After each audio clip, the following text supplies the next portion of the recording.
Ya, selamat bertemu kembali ya dalam Story About Putri. Ya, kali ini backsound kita suara musang, suara kerupuk.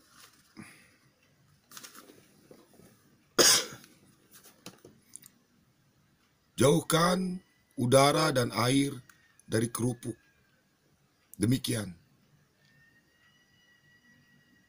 Nanti tetangga kita tidak mendengar kita sedang makan. Di desa kita, suara dan pendengaran mengalahkan penciuman. Seharum apapun aroma rendang dan sayur lodeh,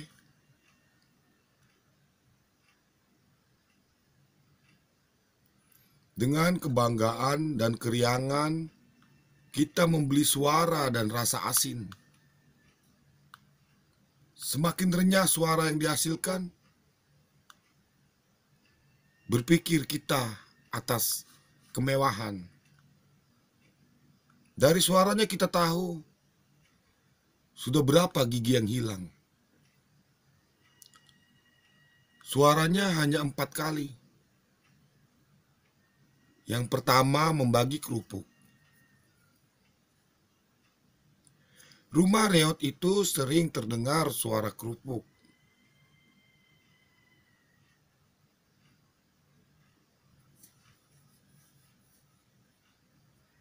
Ah, terbayangku. Nikmatnya makan hanya nasi tanpa kuah dan kerupuk. Makan sayur berkuah akan menenggelamkan suara kerupuk. Menikmati makan dan mendengarkan suara kerupuk.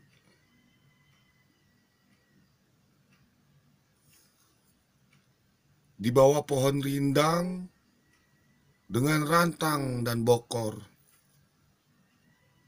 Kerupuk habis, nasi bersisa.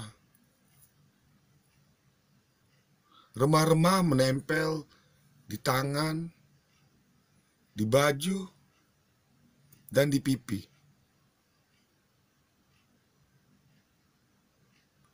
Gak perlu dibersihkan. Kalau bersih, mereka pikir saya belum makan. Solvater Jakarta, 2 Agustus 2019. Terima kasih.